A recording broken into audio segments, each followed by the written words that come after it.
Hello my dear genius friend, আমি অনুপমা রায়। আজকে আমি তোমাদের সাথে টেন্সর অ্যানালাইসিসের chapter 3 covariant differentiation of tensor and application এই চ্যাপ্টারটির একটি গুরুত্বপূর্ণ থিওরাম 20 নিয়ে আলোচনা করব। এই থিওরামটি পরীক্ষার খাতায় তোমাদের হচ্ছে 3টা আকারে থাকতে পারে। মানে মেইন আকারটা হচ্ছে গিয়ে ডেল স্কোয়ার পাই, এই যে ডেল স্কোয়ার পাই আছে, এই del square pi equal to তোমাদের এই ফর্মটাও দেওয়া থাকতে পারে, বা এই ফর্মটাও দেওয়া থাকতে পারে, বা এই ফর্মটাও দেওয়া থাকতে পারে। যেটাই থাকুক না কেন তোমাদেরকে এই ফর্মে থাকলে এই ফর্মে নিয়ে আসতে হবে, এই ফর্মে থাকলে এই ফর্মে নিয়ে এসে তারপর আমাদেরকে সমাধান করতে হবে। আমরা এই যে দ্বিতীয় যে টার্মটা আছে এই টার্মটার সমাধান করব। মানে এইটা থাকলে ডিরেক্ট এই লাইনটা লিখে দেবো, এইটা থাকলে এই লাইনটা লিখে দেবো। মানে তোমাদেরকে জাস্ট এই জিনিসটা মুখস্থ রাখতে হবে এই অঙ্কটা সমাধানের জন্য। এগুলোকে সূত্র হিসেবে তোমরা মনে রাখতে পারো। তো এই অঙ্কটা প্রমাণের জন্য আমাদেরকে কিছু সূত্র অ্যাপ্লাই করতে হবে, তারপর সেই সূত্র অনুযায়ী এখানে মান বসাই দিতে হবে। আমাদেরকে এখানে কার্লের সূত্র, সরি এটা কার্ল লাগবে না, এটাই আমাদের গ্রেডিয়েন্ট এবং ডাইভারজেন্সের যে সূত্র আছে সেই সূত্র দুইটা লাগবে। আর গ্রেডিয়েন্টস আর ডাইভারজেন্সের যে সূত্র সেটা আমি তোমাদের বেসিক এই চ্যাপ্টার 3 এর যে বেসিক লেকচারটা আছে সেই লেকচারে আলোচনা করেছি। তো যারা সেই লেকচারটা দেখেছো তাদের কাছে এই সূত্রগুলো একদম জলের মতো সহজ মনে হবে। তাহলে আমরা প্রথমে সলিউশন দিয়ে ধরি লিখবো, ধরি দিয়ে লিখে নেব ধরি পাই একটি স্কেলার। ঠিক আছে, পাইকে একটি স্কেলার ফাংশন আমরা ধরে নেব। পাই যদি একটা স্কেলার ফাংশন হয় তাহলে এর গ্রেডিয়েন্টের সংজ্ঞা অনুসারে এখানে আমরা লিখতে পারি সংজ্ঞা অনুসারে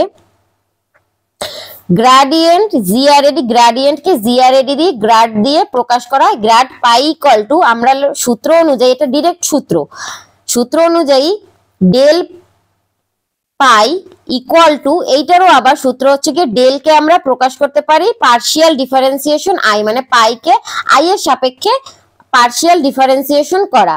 আর এইটা ইকুয়াল টু আমরা আবার লিখতে পারি, এই সেম জিনিসটা ইকুয়াল টু আমরা লিখতে পারি পাই কমা আই, মানে আই এর সাপেক্ষে পাইকে ডিফারেন্সিয়েশন। এইটুকের মানেই হচ্ছে আই এর সাপেক্ষে পাইকে ডিফারেন্সিয়েশন। ইকুয়াল টু দিয়ে আমরা লিখবো পাই আই, এই কমাটাকে সরিয়ে দেবো। আর কমা টেন্সরের বেলায় কমা মানে হচ্ছে ডিফারেন্সিয়েশন, তাহলে বা অন্তরজ যেটাই বলো। তো এখানে আমরা পাই আই লিখে নিলাম, এইটাকে আমরা ধরবো, ধরি এই pi comma I equal to pi I, এটা আমরা ধরেছি আমাদের সূত্রের প্রমাণ, অঙ্কর যে প্রমাণ আছে সেই প্রমাণের জন্য, পরবর্তীতে আমাদের এটা লাগবে। তো এইখানে আমরা এই সূত্রটা তোমরা সূত্র হিসেবে মনে রাখবে, গ্রেডিয়েন্ট পাই ইকুয়াল টু এই ডেল পাই ইকুয়াল টু তোমার হচ্ছে গিয়া del del x i pi equal to তোমার হচ্ছে পাই কমা আই। আর এই লাইনটা মনে রাখবে। আর এরপরে আবার আমরা জানি দিয়ে আমরা ডাইভারজেন্সের যে সূত্র আছে সেই সূত্রটা লিখবো। এইখানে জাস্ট সূত্রের খেলা, সূত্রগুলো মনে থাকলে অঙ্কগুলো জলের মতো সহজ।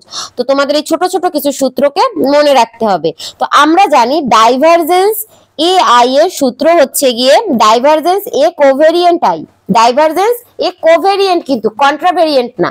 এ কোভেরিয়েন্ট আই এর সূত্র হচ্ছে ডাইভারজেন্স এ কন্ট্রাভেরিয়েন্ট, মানে covariant equal to contravariant, divergence covariant equal to divergence contravariant. আর এই কন্ট্রাভেরিয়েন্ট এ আই, যে এই এ আই এর আবার একটা মান আছে, এ আই এর মানটা হচ্ছে গিয়ে এ আই কে আমরা লিখবো তোমার জি এ আই হিসেবে। ঠিক আছে, তো আমরা এবার এটাকে যদি ভেঙে লিখি তাহলে আমরা লিখতে পারি ডাইভারজেন্সের এই মানটাকে 1/g ডেল বাই এক্স এর সাপেক্ষে x to the power I এর সাপেক্ষে অন্তরীকরণ দিয়ে রুট জি এ আই। ঠিক আছে, এই এ আইটা হচ্ছে গিয়ে এইটা, মানে এই যে এ আইটার জন্য আমাদের এই সেকশনটা আমরা লিখলাম। এবার আমাদেরকে কি করতে হবে, 1/√জি এর এইটুক তো ঠিক থাকবে, আর এইটাও ঠিক থাকবে, এক্স আইও ঠিক থাকবে। আমরা এই যে এ আই আছে না, এ আই এর পরিবর্তে আমরা হচ্ছে গিয়ে আর একটা মান লিখবো। আচ্ছা, এটা হচ্ছে গিয়ে উপরে এ আই, নিচে না, সরি আমি ভুলে নিচে দিছি, নিচে দিলে কিন্তু অঙ্কটা ভুল হয়ে যাবে। আমাদের এখানে উপরে ছিল, কন্ট্রাভেরিয়েন্ট ছিল, কোভেরিয়েন্ট না, কন্ট্রাভেরিয়েন্ট এআই। তো এবার এই কন্ট্রাভেরিয়েন্ট এআই এর আবার একটা মান আছে, সেই কন্ট্রাভেরিয়েন্টের এআই এর মানটা আমি এখানে ব্র্যাকেটে লিখে দেই।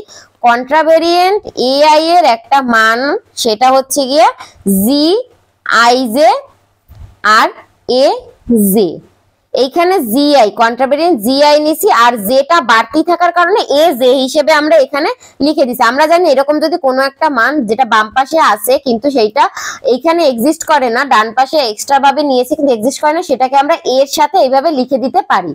তো এভাবে লিখে দেওয়ার কারণে এবার আমরা এই এআই এর পরিবর্তে এই রুট জি তো থাকবে, রুট জি থাকবে, আর এআই এর পরিবর্তে আমরা লিখে দেব G I J A J. এটা জাস্ট সূত্র হিসেবে আমরা এখানে অ্যাপ্লাই করছি, ঠিক আছে। তো এর পরের লাইনে আমরা আমাদের যে বাম পাশের মানটা ছিল, আমাদের বাম পাশে কি ছিল, ডেল স্কয়ার পাই। তো ডেল স্কয়ার পাই এর জন্য আমরা এবার মান বসাবো। তাহলে আমাদের বাম পাশে ছিল প্রশ্ন মতে, বাম পাশে ছিল ডেল স্কয়ার পাই। তো এখানে আমাদের প্রশ্নে এই ডেলটাকে ডিপ করে দেওয়া আছে, তাই আমাদের নিচে বার চিহ্ন দিই নাই, কিন্তু আমরা এখানে এটাকে বার চিহ্ন দেব। তো এখানে বার বা ভেক্টর চিহ্ন যেটাই বলো, তো এই বার চিহ্ন দিয়ে লিখলাম এটাকে। স্কয়ার মানে কি, এই জিনিসটা দুইবার করে আছে, স্কয়ার মানে এই জিনিসটা দুইবার করে আছে। তাহলে আমরা এই এই ডেল পাই এর জন্য আমরা এখানে মান বের করছিলাম কি, পাই আই। তো সেই পাই আইটা আমরা লিখবো। আর এই শুধুমাত্র এই চিহ্নটা ইকুয়াল টু আমরা লিখতে পারি, প্রথমে আমরা মানটা লিখি, এইটার জন্য আমরা লিখবো ইনটু পাই আই, যেটা আমরা 1 নং হতে লিখেছিলাম, 1 নং এ ধরছিলাম, এই যে 1 নং এ ধরছিলাম না, সেইটাই জাস্ট এখানে লিখলাম। তো এবার আমরা এই যে সংখ্যাটুক, এই যে ডেল বার আছে, ডেল বার ইকুয়াল টু আমরা ডাইভ লিখবো, ডাইভ পাই আই। এখন এই পাই আই, ডাইভ পাই আই এর জন্য আমরা একটু আগে মান বের করছিলাম, সেই মানটাকে আমরা লিখে দেব। এই যে ডাইভ এআই, ডাইভ এআই আর ডাইভ পাই আই একই কথা।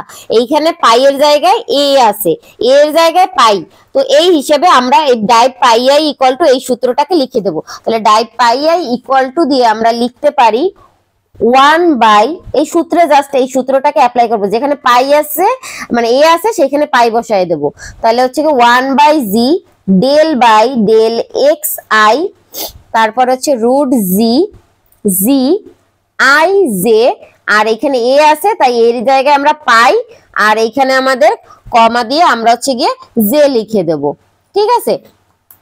তো এই যে লিখে দেওয়ার পরে আমাদের যে প্রমাণ ছিল, প্রমাণের যে এই যে লাইনটা, এই লাইনটা আমাদের অটোমেটিক এসে গেছে। এখন এই যে এইটুককে আমরা এই হিসেবেও লিখতে পারি, মানে আমরা হচ্ছে এই লাইনের পরে ইকুয়াল টু দিয়ে যদি এই লাইনটা লিখে দিই, প্রশ্নে যে প্রমাণ চাইছে আমাদের এইরকম যখন বের হবে, এরকম বের হওয়ার পরে আমরা প্রশ্নের লাইনটা লিখে দিলেও আমাদের অ্যান্সার হয়ে যাবে।